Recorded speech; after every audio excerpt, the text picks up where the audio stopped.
ভাড়া করে, একটা আলাদা প্রাইভেট কার ভাড়া করে অনেক অর্থ খরচ করে আসতে হয়েছে।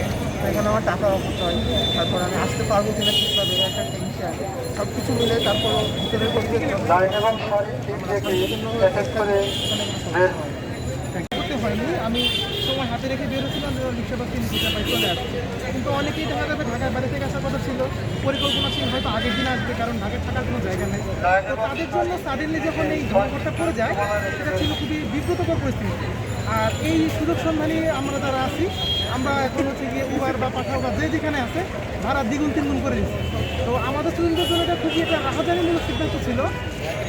আবার বুয়েট কর্তৃপক্ষ বসে তার প্রতি পিছাবে না। তো সম্মিলিতভাবে হচ্ছে গিয়ে ভ্রান্তির শিকার হয়েছে আমরা। Thank you.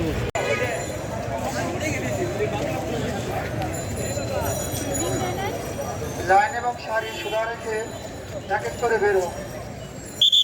সবাই সারিবদ্ধভাবে আছেন, সারিবদ্ধভাবে আপনারা দয়া করে বের হন।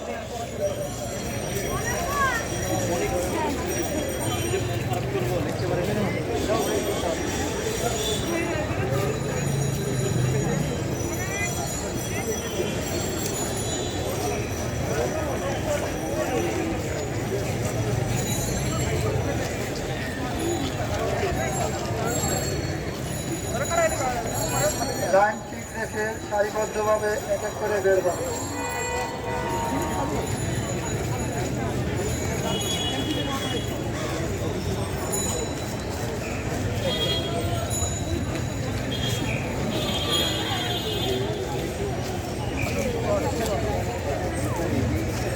আর আই হচ্ছে